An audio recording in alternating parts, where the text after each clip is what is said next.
election in the middle of a pandemic with a president who's been claiming for months the only way he can lose is if the vote is rigged. Fraud.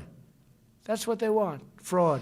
These are unusual circumstances, prompting law enforcement officials across the country to prepare for potential Election Day unrest. Democratic officials say they had to cancel campaign events in Texas on Friday after multiple vehicles flying Trump flags allegedly tried to force a Biden-Harris bus off a highway. The alleged incident, an example of how partisan divides are escalating in the final days before the election. One Donald Trump has warned will be fraudulent. In Philadelphia, which is notorious for what goes on, we want to have poll watchers. Trump has called for an army of his supporters to keep an eye on the polls, raising fears in competitive battlegrounds like Pennsylvania around the security of the vote and of voters. We live in a time where people are radicalized to violence, not only to the actually committing acts of violence, but move from a relatively normal state of mind to a radicalized ideology very quickly.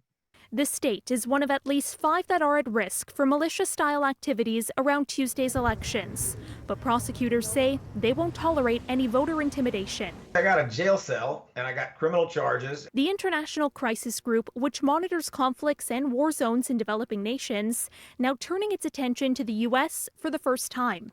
A recent report warns political polarization, the rise of armed groups, and the higher than usual chances of a contested outcome are all risk factors. Then there's the Trump factor. And probably most importantly, we saw a President Trump, who seemed with his words to be courting conflict often rather than trying to calm tensions in the United States. And he's most importantly suggested that he may not be willing to leave office peacefully. Philadelphia has recently found itself at the center of the president's efforts to sow doubt about the election. A lot of bad things happen there with the counting of the votes. But officials there are already keeping watch. We run an election task force to protect the vote. And of the 24 complaints we've gotten so far on our hotline, none have been serious.